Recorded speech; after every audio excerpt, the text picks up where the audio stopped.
Sebelum menonton, jangan lupa like, subscribe, dan tekan tombol lonceng. Selamat menyaksikan. Wakil Presiden Kiai Haji Ma'ruf Amin menghadiri acara peresmian pembukaan kegiatan Festival Ketenagakerjaan atau Nakerfest tahun 2024 di Jakarta International Expo Kemayoran, Jakarta. Dalam sambutannya, Wapres menyampaikan 3 arahan strategis dalam reformasi tata kelola pasar tenaga kerja. Lebih lanjut, Wapres menyampaikan sistem ini harus mampu mengarahkan dunia pendidikan dan pelatihan untuk mencetak talenta-talenta yang dibutuhkan oleh dunia kerja, sehingga nantinya sistem dapat melakukan pencocokan keahlian dan kebutuhan dalam pasar tenaga kerja. Selain itu, sistem ini harus bisa menurunkan biaya rekrutmen tenaga kerja, sehingga membuat perusahaan menjadi semakin kompetitif. Dengan upaya perbaikan iklim investasi, Wapres menilai para investor akan terdorong minatnya untuk menanamkan modal di Indonesia. Hal tersebut akan membuka lebih banyak peluang untuk menciptakan lapangan pekerjaan, mendukung pertumbuhan ekonomi, dan meningkatkan kesejahteraan masyarakat. Menurutnya, kolaborasi merupakan kunci utama dalam menyukseskan berjalannya seluruh sistem perencanaan dan regulasi yang telah disusun.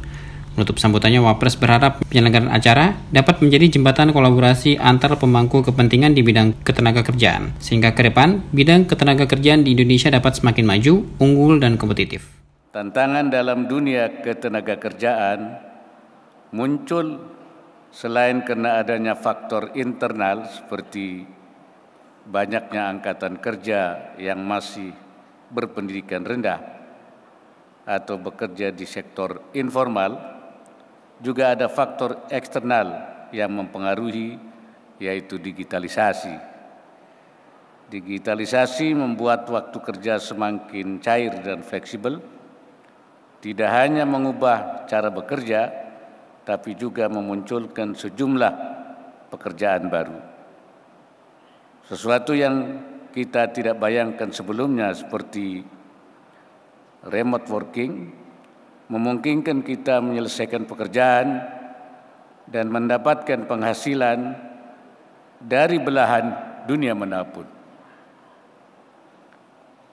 Digitalisasi semakin meluas dan berkembang seiring dengan besarnya jumlah Gen Z yang memasuki pasar kerja. Tidak dapat dipungkiri keunggulan mereka dalam penggunaan teknologi digital membawa perubahan budaya dan kebiasaan kerja yang lama. Budaya kerja yang semakin terbuka inilah yang kemudian menuntut pasar tenaga kerja untuk menjadi semakin kompetitif.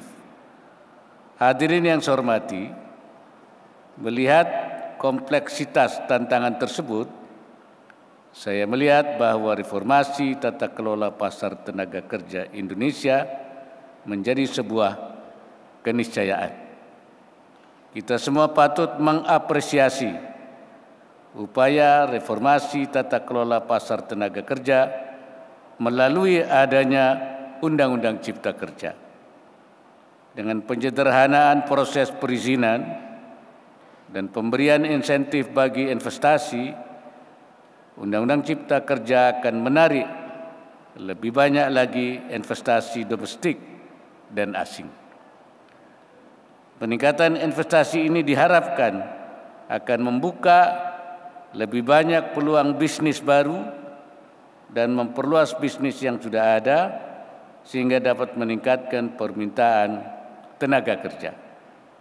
Selanjutnya, perbaikan dari sisi penawaran terus kita lakukan melalui revitalisasi pelatihan vokasi untuk mendorong peningkatan kompetensi tenaga kerja melalui pembangunan ribuan BLK komunitas dan pelatihan vokasi online. Kita juga terus melakukan perbaikan terhadap mekanisme penentuan tingkat upah minimum yang adil, baik bagi pekerja maupun bagi pengusaha, dan perbaikan layanan ketenagakerjaan seperti sistem informasi pasar kerja agar lebih terintegrasi secara nasional.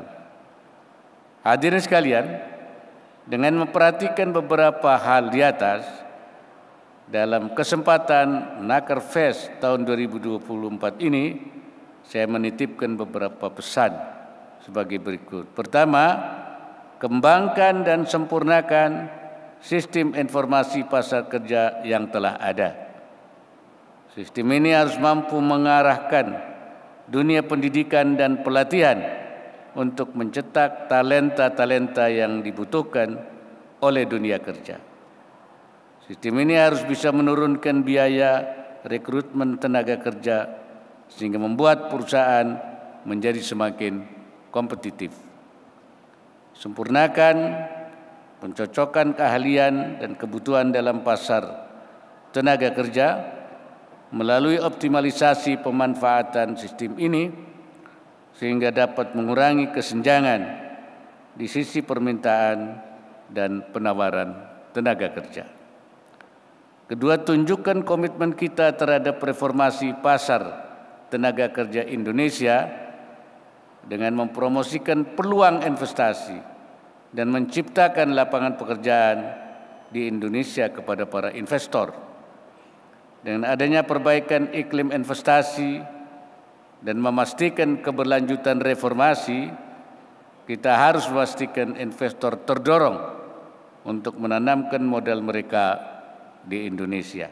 Sebelumnya, Menteri Ketenagakerjaan Ida Fauziah melaporkan bahwa penyelenggaraan Nakerfest merupakan inisiatif strategis dalam konteks reformasi tata kelola pasar tenaga kerja Indonesia. Ida berharap acara ini dapat menjadi etalase besar yang memberikan informasi dan layanan ketenagakerjaan melalui kerjasama dengan para pemangku kepentingan di bidang ketenagakerjaan. Pada acara Nakerfest ini, Wapres juga memberikan Naker Award kepada penerima dari berbagai latar belakang, termasuk kalangan pemerintahan, badan usaha milik negara, dan individu.